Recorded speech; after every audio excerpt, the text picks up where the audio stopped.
Hi, and welcome back to the shop. Well, I'm getting started on my next furniture project. It's going to be a trestle table, and it's kind of loosely inspired on the Shaker meeting tables. I went up to the Shaker Museum in Hancock, Massachusetts last year, took a few pictures, really liked their tables, and that's what I'm going to make. So it's really simple because it's mainly 5 parts. You've got 2 feet, 2 legs, a cross section or a cross brace, and a top. So when it comes to design, it really needs to be right on. It's either going to be right or it's going to be wrong. And I think it's really important for any woodworker, any artist, anybody making something is to be honest with themselves. And don't get married to a bad design, right? So you have to put the design work in, you have to think about it. And then in my case, because I don't really do that much with computers yet, I like to make full-size models. So that's what I did here. I took the time to come up with a design for the feet, and I almost convinced myself that I liked it. And the idea of coming up with this design is not only coming up with the design, but also coming up with the pattern that I could then use a flush cut bit in the router and create the feet. So basically, I made this using the bandsaw and the router. I'm calling that the foot.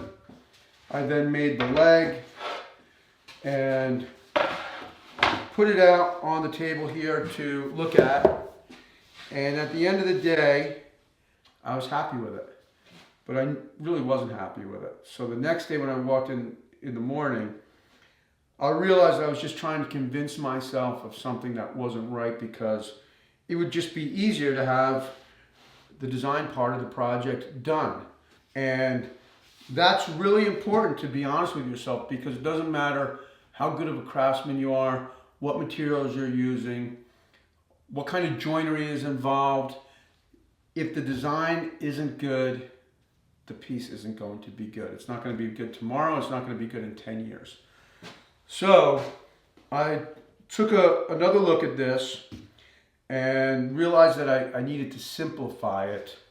And I came up with, at first, I was just using this sort of very straight square piece, and I liked that, but wasn't 100% sure, but felt that I was clear. I needed the curve at the bottom, because you don't want the center of the foot to be touching the floor, or your table is likely to rock. So you want some of that space there, so the table is only in contact with the floor on the 4 parts of the foot. And then after cutting the shape in the bottom, I then took another look at it and realized that instead of having the square kind of piece here, that I would cut this on an angle and get a slight taper.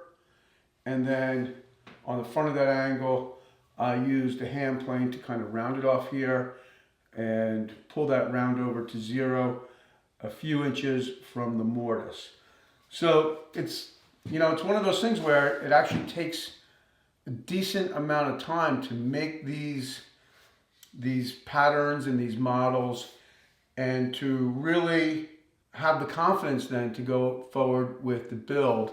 Now, the reason why this is made in 2 pieces, I've got 2 halves to make this mortise, is because I couldn't think of a good way to make this mortise, like an easy way to do it, that would be accurate and also just nice, straight and square.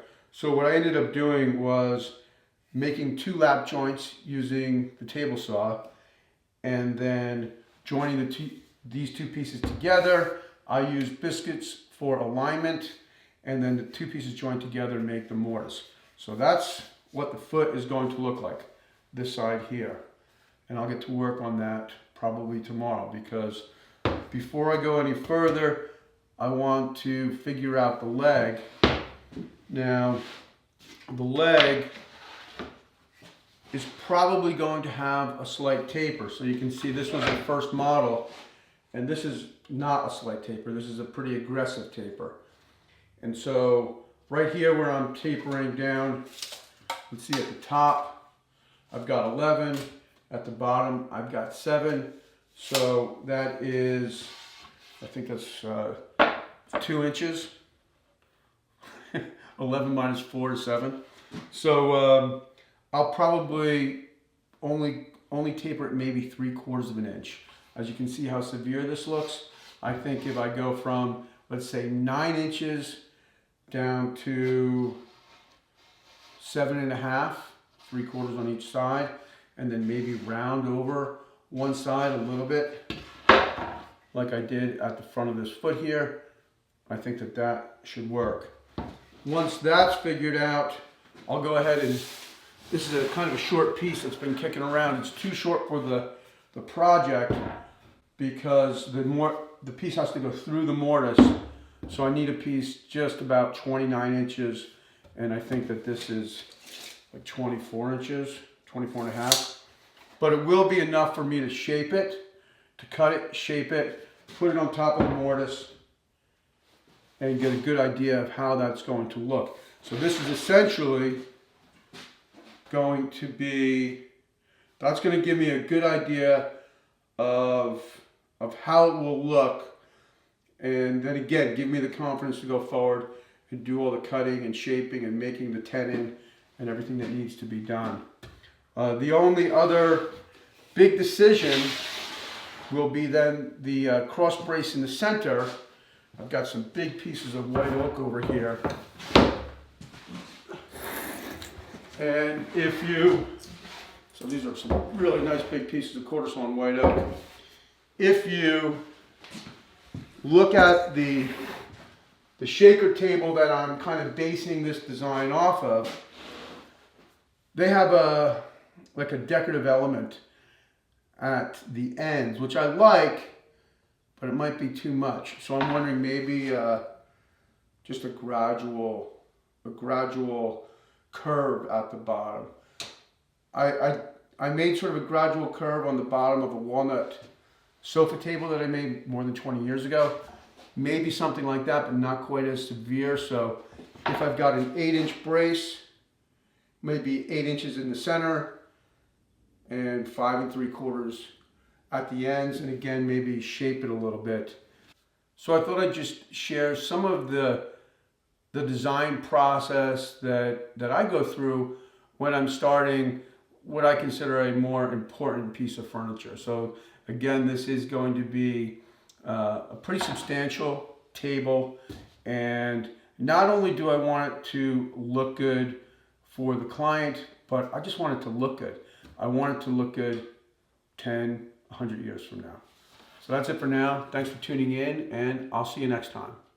If you would like my help building the furniture for your home, I hope that you'll visit my website at johnpeters.com and check out my furniture project plans. With the large variety of projects and links to the video tutorials right here on YouTube, I know that you'll find something that will inspire you to spend more time in the shop and build something beautiful for your home.